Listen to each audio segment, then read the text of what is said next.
What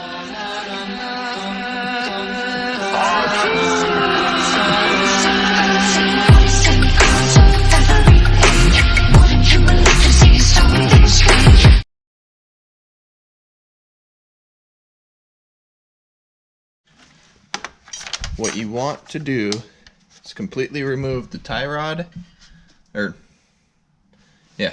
tie rod. I have it mostly done. I broke it loose and everything. Same with the upper control arm. Broke it loose.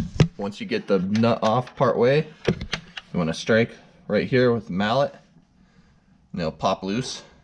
Then you can, well, when I get to that, I'll show you what else to do with that. I have the sway bar end link completely taken off of both sides so this can swing up out of the way. And I also have the bottom bolt for the strut assembly taken off, mostly. Need to break that loose by striking it with the mallet as well. So I'm going to finish taking off the tie rod.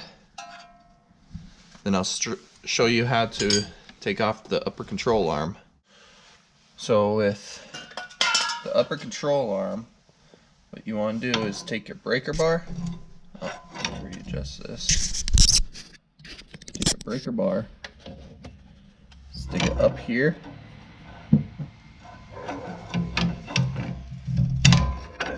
and then pry downward, and it relieves the tension off the bolt, allowing you to remove it. Have the tie rod and bungee to the upper bolt control arm. God, I can't talk today apparently. And then to get the bottom strut bolt out, I have it disconnected, and I should be able to beat it out of there now. And before anyone says anything, I don't have tension on that, on the brake line.